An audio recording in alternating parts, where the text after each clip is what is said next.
जय हिंद, वंदे मातरम।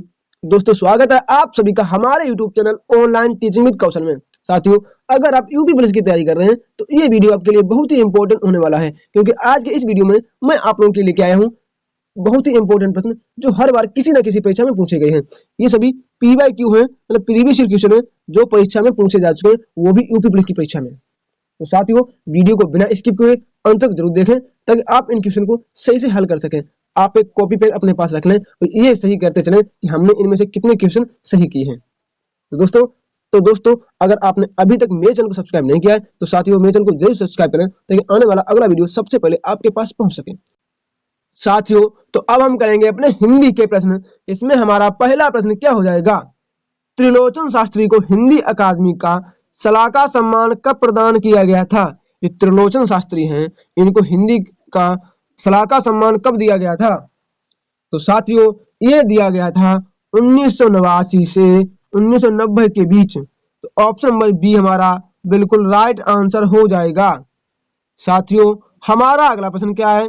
प्रश्न नंबर 2 भारतीय संविधान के अनुच्छेद 210 में निर्देशित है। भारत का जो संविधान 210 है, ये किसके बारे में हमें जानकारी प्रदान कराता है? तो साथियों, ये हमें कराता है किसके? विधानमंडल में प्रयुक्त होने वाली भाषा के बारे में। विधानमंडल में कौन सी भाषा का प्रयोग होगा, ये हमें बताती है अनुच्छेद 210 के तहत। ऑप्शन नंबर बी हमारा राइट आंसर हो जाएगा।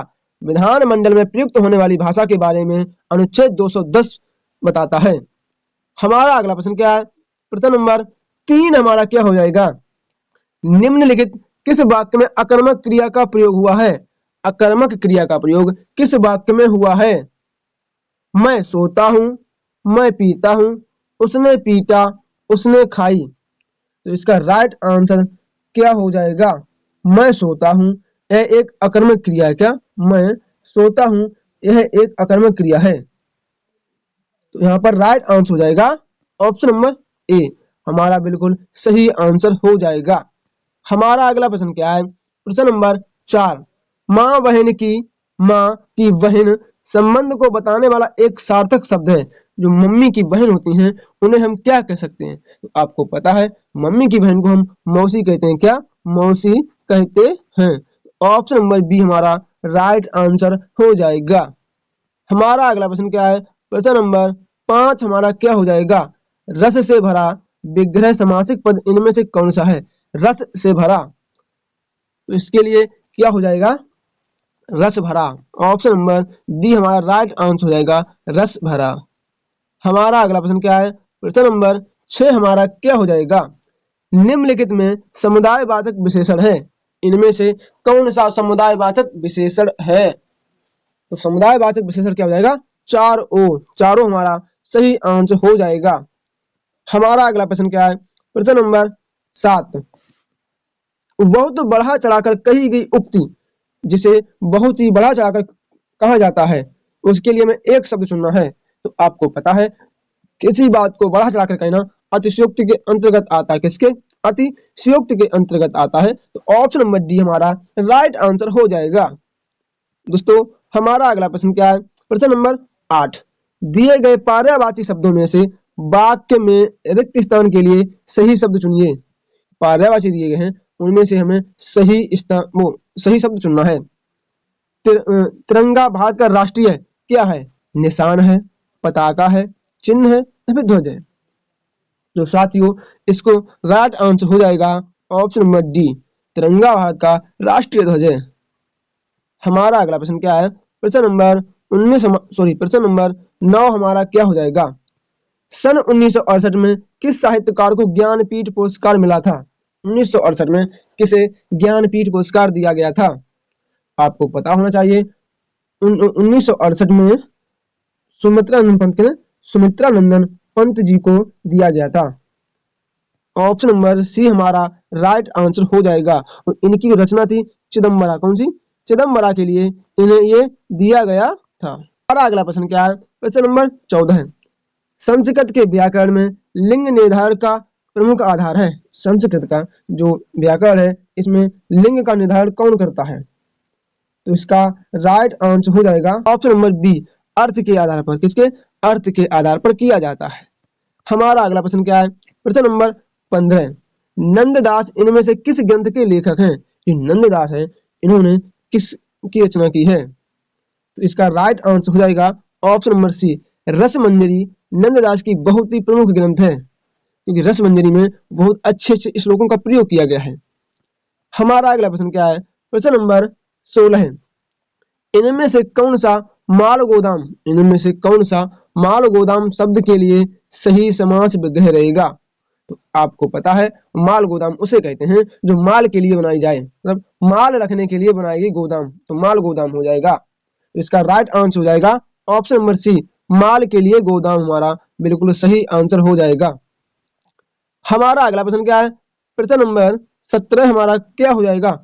दिए गए वाक्य के लिए अनावश्यक परसर्गों को हटाकर सही वाक्य छांटना। हमें यहाँ पर सही वाक्य को छांटना है। वह छत पर से नीचे को गिर पड़ा, वह छत पर से नीचे को गिर पड़ा, इसको हमें सही शब्द रूप बताना है। देखो, वह छत पर नीचे को गिर पड़ा गलत, क्या हो जाएगा? वह छत से नीचे गिर पड़ा, ऑप्शन नंबर बी हमारा राइट आंसर हो जाएगा। प्रश्न नंबर 20 हमारा क्या हो जाएगा? केंद्रीय हिंदी निदेशालय की स्थापना कब हुई थी? तो केंद्रीय हिंदी निदेशालय है, ये कब बना था? तो इसका राइट आंसर हो जाएगा ऑप्शन नंबर डी, केंद्रीय हिंदी निदेशालय की स्थापना 1960 में की गई थी। हमारा अगला प्रश्न क्या है? प्रश्न नंबर 21, निम्नलिखित में से सही वाक्य की पहचान कीजिए। हमें इसमें से सही वाक्य को बताना है। वह देर में सोकर उठता है, वह देर में सोकर उठता है गलत। वह देर के साथ सोकर उठता है गलत। वह देर तक सोकर उठता है, तो ऑप्शन नंबर सी हमारा राइट आंसर हो जाएगा। वह देर तक सोकर उठता है मतलब बहुत देर तक सोता रहता है। हमारा अगला प्रश्न क्या है? प्रश्न नंबर 22 हमारा क्या हो जाएगा? निम्नलिखित में बहुवचन शब्द है, इनमें से कौन सा बहुवचन शब्द है? तो आपको पता है समाचार पत्र हमारा बहुवचन शब्द हो जाएगा। हमारा अगला प्रश्न क्या है? प्रश्न नंबर 23, निम्नलिखित में से कौन सा स्त्रीलिंग शब्द है? हमें इनमें से स्त्रीलिंग शब्द की पहचान करनी है। तो यहाँ पे क्या होगा? लौंग हमारा स्त्रीलिंग शब्द हो जाएगा, तो ऑप्शन नंबर बी हमारा कतई सही आंसर हो जाएगा। साथियों, अगर आपने अभी तक मेरे चैनल को सब्सक्राइब नहीं किया है तो मेरे चैनल को जरूर सब्सक्राइब करें, ताकि आने वाला अगला वाला वीडियो सबसे पहले आपके पास पहुंच सके और आप अपने यूपी पुलिस की तैयारी में 4 चांद लगा सकें।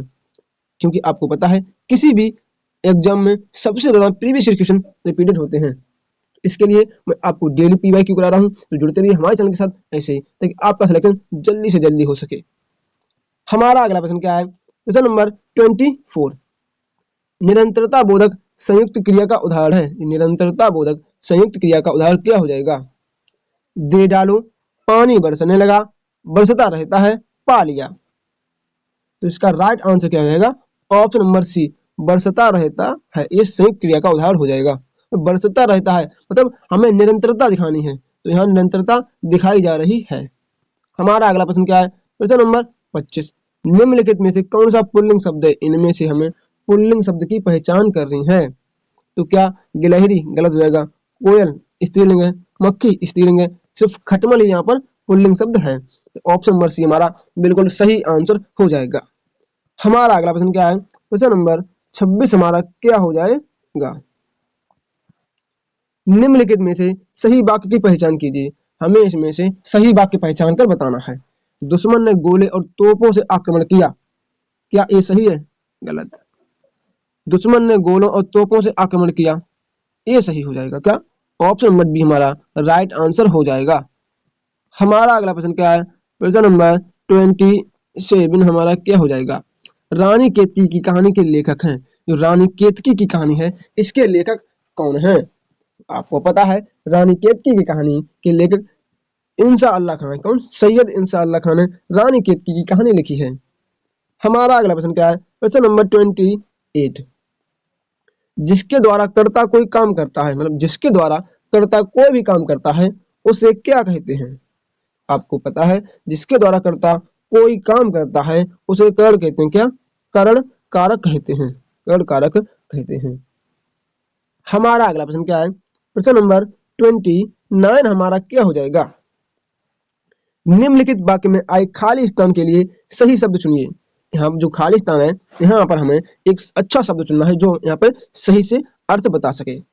माँ ने बाजार से खरीदी, देखो मोबाइल तो नहीं हो सकता, खरीदी क्यों हमें स्त्रीलिंग आ रहा है यहाँ पर, छाता भी नहीं हो सकता, बहुत कुछ भी नहीं हो सकता, लेकिन माँ ने बाजार से साड़ियाँ खरीदी। तो ऑप्शन नंबर बी हमारा राइट आंसर हो जाएगा। हमारा अगला प्रश्न क्या है, प्रश्न नंबर 30। कुमार नारायण को ज्ञानपीठ पुरस्कार किस वर्ष प्रदान किया गया? जो कुमार नारायण जी हैं इनको ज्ञानपीठ पुरस्कार किस वर्ष दिया गया? तो इन्हें 2005 में दिया गया। कब? 2005 में इन्हें ज्ञानपीठ पुरस्कार दिया गया। आप लोग कमेंट करके ये बताओ कि इन्हें ये ज्ञानपीठ पुरस्कार किस रचना के लिए दिया गया था। हमारा अगला प्रश्न क्या है, प्रश्न नंबर 31।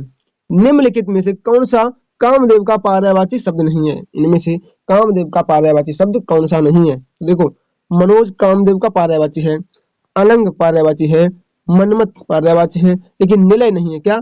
निलय नहीं होगा। तो ऑप्शन नंबर डी हमारा सही आंसर हो जाएगा। हमारा अगला प्रश्न क्या है, प्रश्न नंबर 32। हिंदी अकादमी सलाहकार सम्मान की पुरस्कार राशि है। हिंदी सलाहकार सम्मान है, इसमें पुरस्कार के रूप में कितने रुपए दिए जाते हैं? तो इसमें पुरस्कार के रूप में 5 लाख, कितने? 5 लाख रुपए दिए जाते हैं। ऑप्शन नंबर डी हमारा राइट आंसर हो जाएगा। हमारा अगला प्रश्न क्या है, प्रश्न नंबर 33। निम्नलिखित में से कौन सी रचना नरोत्तम दास की है? इनमें से नरोत्तम दास जी की रचना कौन सी है? तो यहाँ पर हमारा सही आंसर हो जाएगा ऑप्शन नंबर ए सुदामा चरित हमारा राइट आंसर हो जाएगा।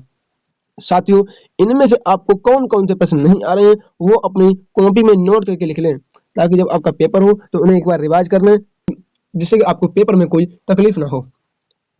हमारा अगला प्रश्न क्या है, प्रश्न नंबर 34। निम्न में से पुष्ट मार्गीय भक्ति संप्रदाय की स्थापना किसने की? पुष्ट मार्गीय भक्ति संप्रदाय की स्थापना किसने की? इसका राइट आंसर हो जाएगा ऑप्शन नंबर डी, वल्लभाचार्य जी ने पुष्ट मार्गीय भक्ति संप्रदाय की स्थापना की थी। हमारा अगला प्रश्न क्या है, प्रश्न नंबर 35। निम्नलिखित में से कौन सा गुणवाचक विशेषण नहीं है? इनमें से कौन सा गुणवाचक विशेषण नहीं है?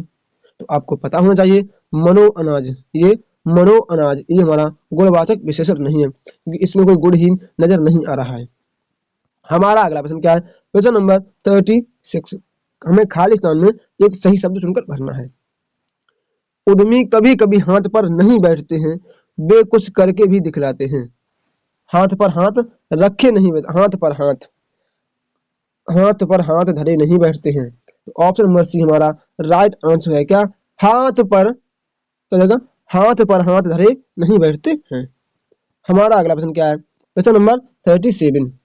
कोई आया था इस वाक्य में कौन सा सर्वनाम भेद का प्रयोग किया गया है? कोई आया था, इसके लिए किस सर्वनाम का प्रयोग किया जाएगा? आपको पता है कोई आया था निश्चित नहीं है, तो इसमें अनिश्चयवाचक सर्वनाम का प्रयोग किया जाएगा। ऑप्शन नंबर डी हमारा राइट आंसर हो जाएगा। दोस्तों इसके बाद करेंगे हम अपने जीके जीएस के क्वेश्चन। अगर आपने अभी तक मेरे चैनल को सब्सक्राइब नहीं किया है तो मेरे चैनल को जरूर सब्सक्राइब करें, ताकि आप अपनी यूपी पुलिस की तैयारी में 4 चांद लगा सकें और हम जैसे लोगों को सपोर्ट भी कर सकें। साथियों तो अब हम करेंगे अपने सामान्य ज्ञान के प्रश्न। इसमें हमारा पहला प्रश्न क्या है, डॉक्टर के पर्चे पर प्रतीक RX क्या दर्शाता है? जो डॉक्टर पर्चा लिखता है उसमें RX जो अंकित करता है, इसका मतलब क्या होता है? तो इसका मतलब होता है क्या? कुछ लेना, मतलब दवाई लेना वगैरह वगैरह। हमारा अगला प्रश्न क्या है, प्रश्न नंबर 39। निम्नलिखित में से कौन सा विकल्प भारत में रबी फसल का उदाहरण नहीं है? रबी फसल का उदाहरण कौन सी फसल नहीं है? तो आपको पता है कोहड़ा हमारा राइट आंसर हो जाएगा। ऑप्शन नंबर सी हमारा कतई सही आंसर हो जाएगा। हमारा अगला प्रश्न क्या है, प्रश्न नंबर 40। 1831 में board of revenue Uttar Pradesh की स्थापना कहाँ की गई थी? बोर्ड ऑफ रेवेन्यू की स्थापना कहाँ की गई थी? तो इसका राइट आंसर हो जाएगा ऑप्शन नंबर बी, इलाहाबाद में इसकी स्थापना की गई थी। हमारा अगला प्रश्न क्या है, प्रश्न नंबर 41। मैक्सिको की मुद्रा क्या है? तो मैक्सिको है, इसकी मुद्रा क्या हो जाएगी? तो साथियों मैक्सिको की मुद्रा पीसो है। क्या? पीसो हमारा राइट आंसर हो जाएगा। साथियों ये क्वेश्चन जो है ना करेंट अफेयर का, इसलिए हम इसे छोड़ रहे हैं। हमारा अगला प्रश्न क्या है, प्रश्न नंबर 43 हमारा क्या हो जाएगा, जीएसटी के तहत सामानों को व्यवस्थित तरीके से वर्गीकृत करने के लिए निम्नलिखित में से किस कोड का उपयोग किया जाता है? जो जीएसटी है, इसके तहत सामानों को एक अलग क्रम में लगाने को क्या कहा जाता है? तो इसको कहा जाता है क्या? HSN code. HSN code. Option number A हमारा राइट आंसर हो जाएगा। हमारा अगला प्रश्न क्या है? प्रश्न नंबर 44। पट्टडकल स्मारक जो भारत के स्थापत्य रूपों के लिए प्रसिद्ध है, भारत के निम्नलिखित में किस राज्य में है? जो पट्टडकल स्मारक है, ये कहाँ है? तो ये कहाँ? ये कर्नाटक में पाई जाती है। ऑप्शन नंबर सी हमारा राइट आंसर हो जाएगा। क्या? कर्नाटक में पाई जाती है। हमारा अगला प्रश्न क्या है? प्रश्न नंबर 45 हमारा क्या हो जाएगा? भारत सरकार का अधिकृत निकाय कृषि क्षेत्र के निम्नलिखित में से किस पक्ष से संबंधित है? साथियों, तो इसका राइट आंसर हो जाएगा ऑप्शन नंबर सी, प्रसंस्कृत खाद्य उत्पादों का निर्णय। हमारा अगला प्रश्न क्या हो जाएगा? प्रश्न नंबर 46 हमारा क्या हो जाएगा? निम्नलिखित में से कौन सा लॉन्च वाहन मिशन चंद्रयान 2 में उपयोग किया गया था? तो आपको पता है चंद्रयान 2 में जो लॉन्चर था उसका नाम क्या था? उसका नाम था GSLV M1M के थर्ड। क्या? GSLV M1M के थर्ड। ऑप्शन नंबर ए हमारा राइट आंसर हो जाएगा। हमारा अगला प्रश्न क्या है? प्रश्न नंबर 27। इंडोनेशिया की राजधानी कौन सी है? इंडोनेशिया की राजधानी कौन सी है? तो साथियों, इंडोनेशिया की राजधानी जकार्ता हो जाएगी। ऑप्शन नंबर डी हमारा राइट आंसर हो जाएगा। हमारा अगला प्रश्न क्या है? प्रश्न नंबर 48। लखनऊ घराना निम्नलिखित में से किससे संबंधित है? तो लखनऊ घराना है, इसका संबंध किससे है? तो साथियों, इसका सही आंसर हो जाएगा ऑप्शन नंबर ए, संगीत और नृत्य से संबंधित है लखनऊ घराना। हमारा अगला प्रश्न क्या है? प्रश्न नंबर 49। केंद्रीय गुप्तचर प्रशिक्षण स्कूल कहाँ स्थित है? तो केंद्रीय गुप्तचर प्रशिक्षण स्कूल है, ये इनमें से कहाँ है? साथियों, पूरे भारत में केंद्रीय गुप्तचर प्रशिक्षण स्कूल 5 हैं। इनमें से ये एक जो स्कूल है, ये कहाँ है? तो इसका राइट आंसर हो जाएगा ऑप्शन नंबर डी, कोलकाता। हमारा अगला प्रश्न क्या है? प्रश्न नंबर 50 हमारा क्या हो जाएगा? निम्नलिखित में से कौन सा साइबर अपराध नहीं है? इनमें से कौन सा साइबर अपराध नहीं है? तो क्या होगा? पोर्नोग्राफी, ठीक है। सोशल मीडिया को विकृत करना, ठीक। हैकिंग, ये तो है ही, लेकिन ये नहीं है। क्या? बिना अनुमति के कॉपीराइट सामग्री कॉपी, ठीक है ना, ये हमारा राइट आंसर हो जाएगा। हमारा अगला प्रश्न क्या है? प्रश्न नंबर 50 हमारा क्या हो जाएगा? भारत का वह कौन सा जिला था जहां व्यवसायिक वानिकी के विरुद्ध चिपको आंदोलन शुरू किया गया था? चिपको आंदोलन कहां से शुरू किया गया था? ये तो आपको पता है, चिपको आंदोलन की शुरुआत चमोली जिले से की गई थी। कौन से? चमोली जिले से की गई थी। तो ऑप्शन नंबर बी हमारा राइट आंसर हो जाएगा। हमारा अगला प्रश्न क्या है? प्रश्न नंबर 52। आरपीएफ का सबसे उपयुक्त पूर्ण रूप क्या है? आरपीएफ की हमें फुल फॉर्म बतानी है। तो आरपीएफ की फुल फॉर्म क्या हो जाएगी? Railway protection force. Option number C हमारा राइट आंसर हो जाएगा, रेलवे प्रोटेक्शन फोर्स। हमारा अगला प्रश्न क्या है? प्रश्न नंबर 53। उड़ीसा में प्रसिद्ध सूर्य मंदिर का निर्माण करवाने वाला शासक निम्नलिखित राजवंशों से संबंध था। जो उड़ीसा का सूर्य मंदिर है, इसका निर्माण किसने कराया था? तो आपको पता है, इनका निर्माण कराने वाले थे कौन? गंग वंश के राजा। कौन? गंग वंश के राजाओं ने इसका निर्माण कराया था। हमारा अगला प्रश्न क्या है? प्रश्न नंबर 54। निम्नलिखित में से कौन सा रोग बैक्टीरिया के कारण होता है? इनमें से बैक्टीरिया से होने वाला रोग कौन सा है? आपको पता होना चाहिए, बैक्टीरिया से होने वाला रोग निमोनिया है। क्या? निमोनिया बैक्टीरिया से हो जाती है। हमारा अगला प्रश्न क्या है? प्रश्न नंबर 55। निम्नलिखित में से कौन सा विकल्प राजस्थान में स्थित राष्ट्रीय उद्यान और वन्य जीव अभ्यारण्य से गलत है? साथियों, इसके ऑप्शन शायद नहीं है, इसलिए हमें इस क्वेश्चन को छोड़ना पड़ेगा। हमारा अगला प्रश्न क्या है? प्रश्न नंबर 56 हमारा क्या हो जाएगा? डोलू कुनीता भारत के किस राज्य का लोक नृत्य है? डोलू कुनीता है, ये भारत के किस राज्य में पाया जाता है? तमिलनाडु, केरल, बिहार, फिर कर्नाटक? तो साथियों, इसका सही आंसर हो जाएगा ऑप्शन नंबर डी, कर्नाटक हमारा बिल्कुल राइट आंसर हो जाएगा। साथियों, हमारा अगला प्रश्न क्या है? प्रश्न नंबर 57। पाकिस्तान के लड़काना जिले में सिंधु नदी के तट पर स्थित सिंधु घाटी सभ्यता का एक प्रमुख शहर कौन सा है? तो आपको पता है, पाकिस्तान में जो लड़काना जिले हैं, वहां पर मोहनजोदड़ो स्थित है। क्या? मोहनजोदड़ो स्थित है। तो ऑप्शन नंबर ए हमारा राइट आंसर हो जाएगा। हमारा अगला प्रश्न क्या है? प्रश्न नंबर 58 हमारा क्या हो जाएगा? निम्नलिखित में से कौन सी पुस्तक कल्पना चावला की जीवनी है?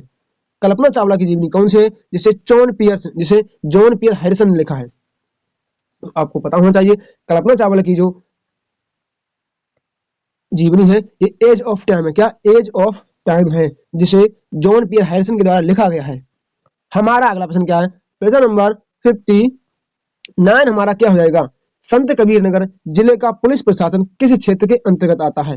संत कबीर नगर का जो पुलिस प्रशासन है ये किस क्षेत्र के अंतर्गत आता है? तो ये आता है किसके? गोरखपुर के अंतर्गत आता है। ऑप्शन नंबर ए हमारा राइट आंसर हो जाएगा। हमारा अगला प्रश्न क्या है? प्रश्न नंबर 60 हमारा क्या हो जाएगा? भारतीय संविधान के निम्नलिखित मौलिक अधिकारों में से कौन सा 14 वर्ष से कम उम्र के बच्चों को रोजगार का प्रतिबंध लगाता है?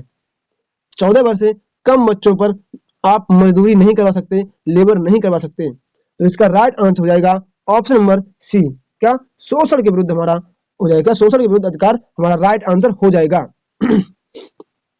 हमारा अगला प्रश्न क्या है? प्रश्न नंबर 61 भारतीय भारतीय कृषि अनुसंधान संस्थान पूसा का मुख्यालय कहाँ है? जो कृषि अनुसंधान संस्थान है ये पूसा का मुख्यालय कहाँ है? तो इसका राइट आंसर हो जाएगा ऑप्शन नंबर ए, दिल्ली हमारा सही आंसर हो जाएगा। हमारा अगला प्रश्न क्या है? प्रश्न नंबर 62 निम्नलिखित में से कौन सी पुस्तक होरी हंटन मिस्त्री द्वारा लिखी गई है? होरी हंटन मिस्त्री द्वारा कौन सी पुस्तक लिखी गई है? तो इसका राइट आंसर हो जाएगा ए फाइल बैलेंस हमारा सही आंसर हो जाएगा। साथियों, अगर आपने अभी तक मेरे चैनल को सब्सक्राइब नहीं किया है तो दोस्तों मेरे चैनल को जरूर सब्सक्राइब करें ताकि आने वाला अगला वीडियो सबसे पहले आपके पास पहुंच सके और आप अपनी यूपी पुलिस की तैयारी में 4 चांद लगा सकें। हमारा अगला प्रश्न क्या है? प्रश्न नंबर 63 निम्नलिखित में से कौन सा केंद्रीय पुलिस बल जिसे कच्छार लेवी के नाम से किसे जाना जाता है? आपको पता होना चाहिए कच्छार लेवी के नाम से असम राइफल्स को जाना जाता है। कच्छार लेवी असम राइफल्स के नाम से जानी जाती है। ये बहुत ही खतरनाक लोग होते हैं। असम राइफल्स में जो भर्ती होते हैं इनको बहुत ही अच्छे से ट्रेनिंग दी जाती है। हमारा अगला प्रश्न क्या है? प्रश्न नंबर 64 हमारा क्या हो जाएगा? भारत में मानव अधिकार संरक्षण अधिनियम कब लागू किया गया था? मानव अधिकार संरक्षण अधिनियम कब लागू किया गया था? तो इसका राइट आंसर हो जाएगा 1993 में लागू किया गया था। हमारा अगला प्रश्न क्या है? प्रश्न नंबर 65 जून 2020 तक राष्ट्रीय मानवाधिकार आयोग में कितने कोर ग्रुप हैं? कितने कोर ग्रुप हैं? 2020 तक की बात कर रहा है, 2024 तक की कोई बात नहीं कर रहा है। तो इसमें कितने? 9 हमारा राइट आंसर हो जाएगा। पादप वायरस टीएमबी का पूर्ण रूप क्या है? हमें टीएमबी का पूर्ण रूप बताना है। तो इसका क्या हो जाएगा?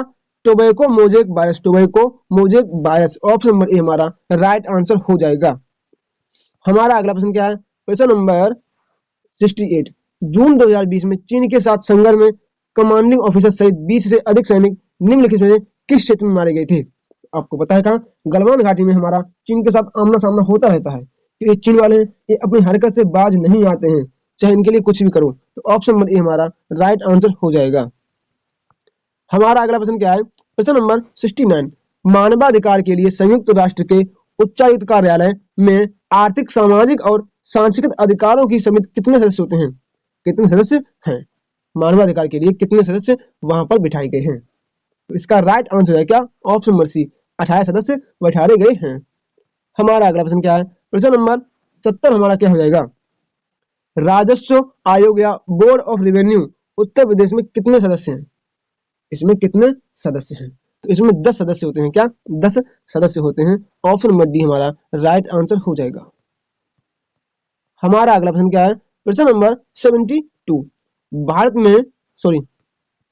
म्यांमार में भारत का दूतावास निम्नलिखित में किस स्थान पर है? जो म्यांमार है इसमें भारत का दूतावास किस स्थान पर स्थित है? तो कहाँ है? यंगून हमारा सही आंसर हो जाएगा।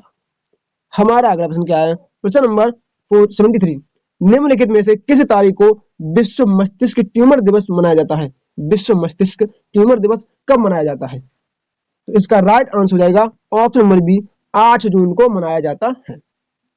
हमारा अगला प्रश्न क्या है? प्रश्न नंबर 74 सीआरपीएफ का सबसे उपयुक्त पूर्ण रूप कौन सा है? हमें सीआरपीएफ की फुल फॉर्म बतानी है। आपको पता है सीआरपीएफ की फुल फॉर्म हो जाएगी क्या? Central reserve police force. Option number C हमारा राइट आंसर हो जाएगा। हमारा अगला प्रश्न क्या है? प्रश्न नंबर 75। साथियों, इस क्वेश्चन का आंसर आप सभी लोग मुझे मेरे कमेंट बॉक्स में कमेंट करके जरूर बताएंगे। तो आज आप लोग ये जरूर कमेंट करेंगे कि आपने इन 75 क्वेश्चन में से कितने क्वेश्चन सही किए हैं। तो दोस्तों, अगर आपने अभी तक मेरे चैनल को सब्सक्राइब नहीं किया है तो साथियों मेरे चैनल को जरूर सब्सक्राइब करें ताकि आने वाला अगला वीडियो सबसे पहले आपके पास पहुंच सके और आप अपनी पुलिस की तैयारी में 4 चांद लगा सकें और आने वाले समय में अपने माँ बाप का सपना पूरा कर सकें। तो साथियों, तब तक के लिए जय श्री राम, राधे राधे। मिलते हैं अपने अगले वीडियो में एक नए टॉपिक के साथ।